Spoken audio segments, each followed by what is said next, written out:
The invitation arrived on thick ivory paper with gold, embossed lettering, the kind of paper that whispers wealth and control. It was addressed to me with my full name, as if to remind me of the family name I bore, but never fully owned. You are cordially invited to a family dinner at the Ashworth estate. Formal attire required, no explanation, no context, just a date, time, and location. I stared at it for a long time, my heartbeat caught somewhere between suspicion and hope.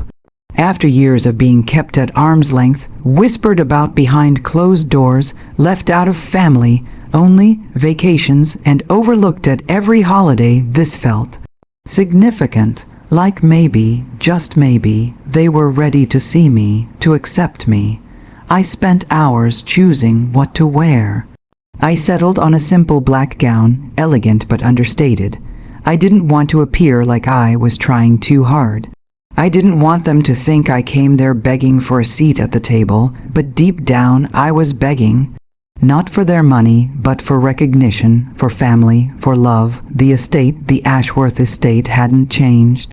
Pillars, like ivory giants, guarded the entrance. The long driveway curled like a snake through manicured gardens that seemed too perfect to be real. I walked in alone. No one greeted me at the door. Just a silent butler who took my coat with a practiced, indifferent nod. Laughter echoed from the dining room. My stomach twisted. They were all there already, my cousins in their designer suits, my Aunt Evelyn dripping in diamonds, my half-sister Celeste perched like a vulture in velvet, sipping red wine. My father sat at the head of the table, flanked by his wife, not my mother, of course. She passed when I was 13, and ever since then, I'd been the family's ghost. Present but never seen. "Ah," Celeste said as I entered, her tone syrupy and smug. "You did come, how brave." I smiled tightly and sat at the only open seat at the very far end of the table. The distance between me and my father felt longer than the length of the table itself. The toast dinner was exquisite, of course. Silver domes lifted in sync to reveal seared duck breast, truffle risotto, and golden baby carrots arranged like art. But I could barely taste a thing. Something was off, the way they glanced at each other, the tight-lipped smirks, the undercurrent of restrained laughter. Halfway through the meal, my father stood, lifting his glass. "I'd like to make an announcement," he said, his voice full of practiced authority. "As many of you know, it's been a long year of estate planning. Preparing the future of the Ashworth legacy is not something I take lightly." I stiffened. "After much thought, I've updated my will." Now every eye turned toward me, though not in concern, in amusement. "I've decided to divide the estate among those who have remained loyal, who understand what it means to be a true Ashworth." My heart began to pound.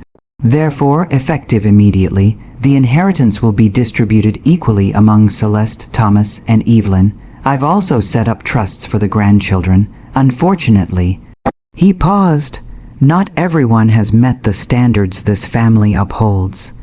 He didn't say my name. He didn't have to. Silence. Then Celeste raised her glass. "To blood that runs true." They all laughed. Not a burst of laughter, no, that would have been too vulgar.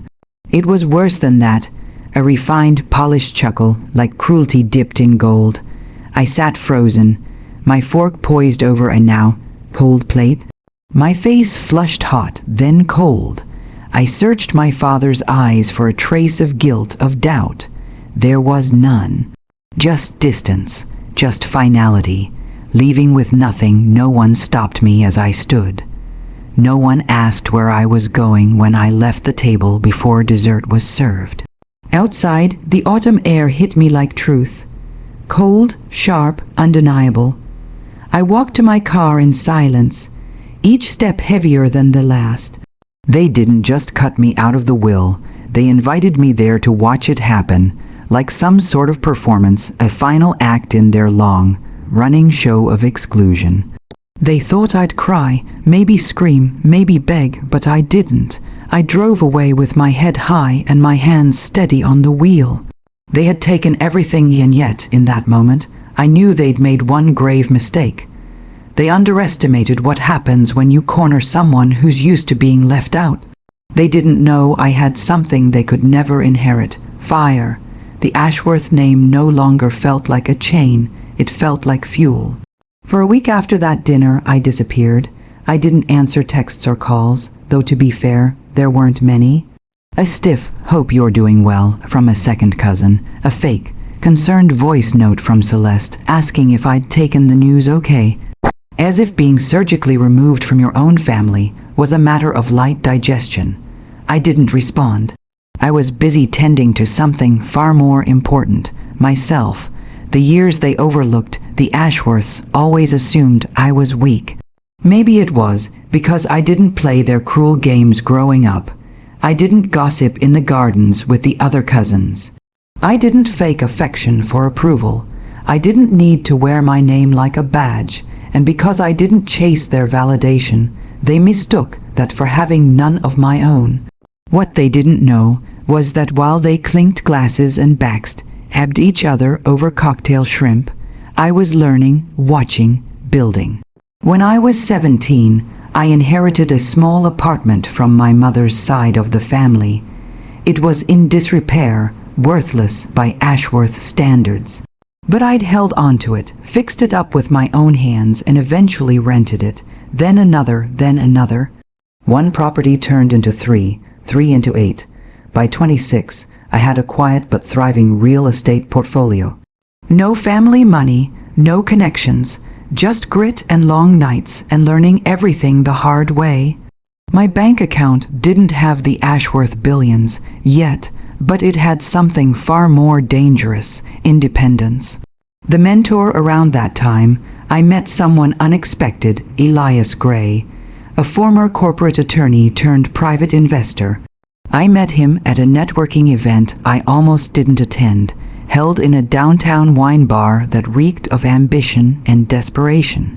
He asked smart questions, listened. He didn't care about my last name, only what I'd built. I told him the truth. Not the polished LinkedIn version, but the raw story, the betrayal, the dinner, the cold smiles. Elias smiled when I finished. "Good," he said. "Now you know where not to be. Let's talk about where you're going." He became something between a mentor and a partner.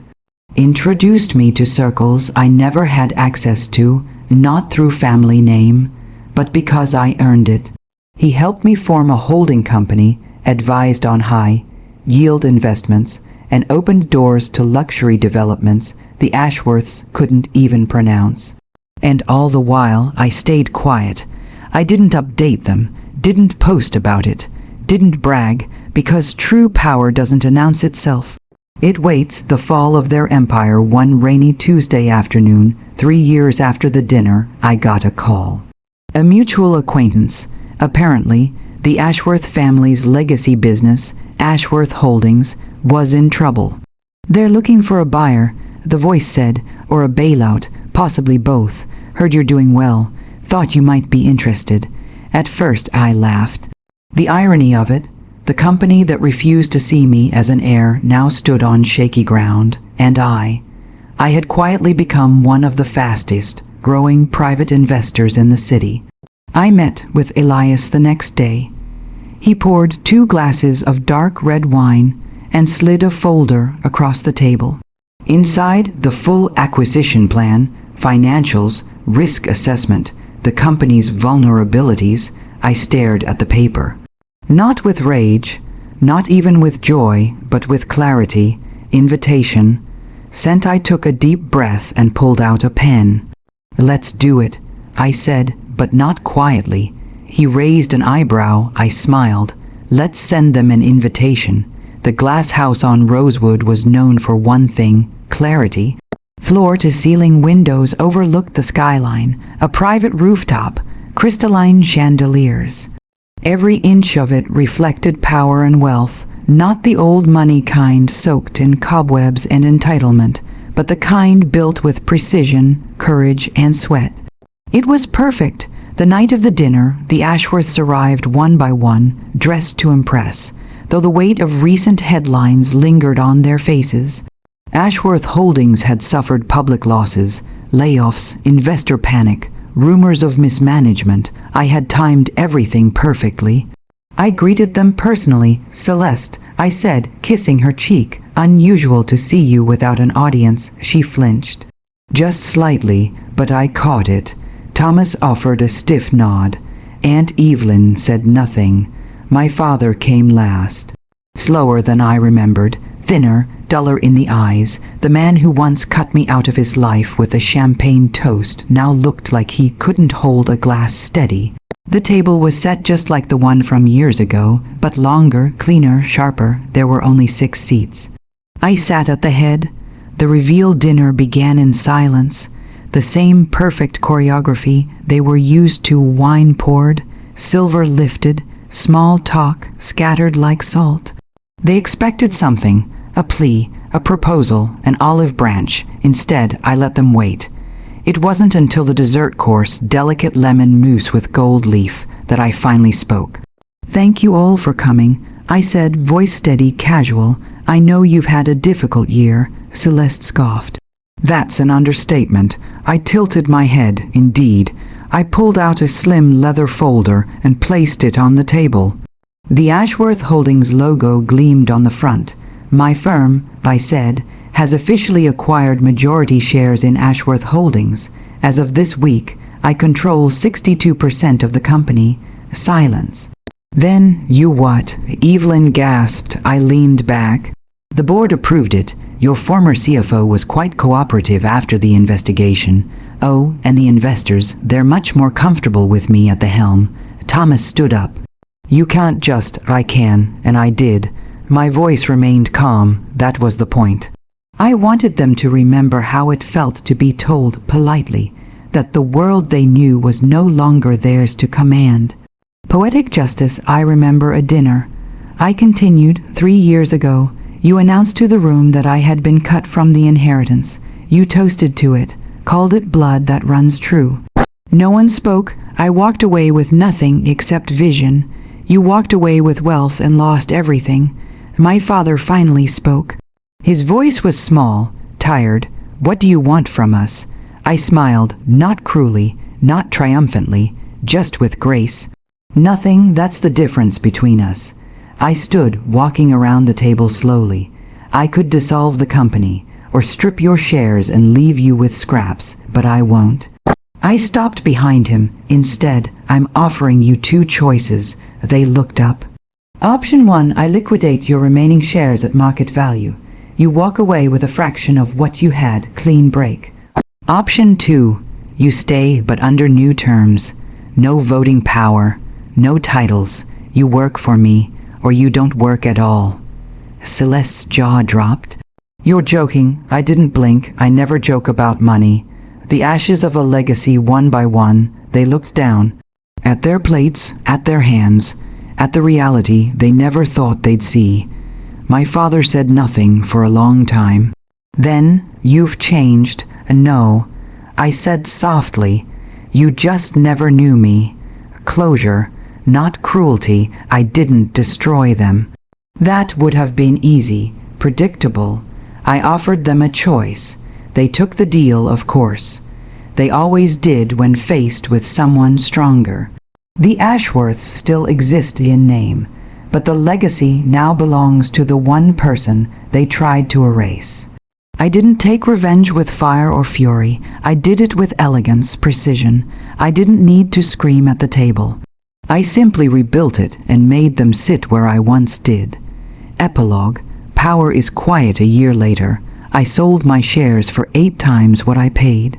I bought my mother's childhood home, restored every piece, not for show, but for peace. People still talk about the Ashworths.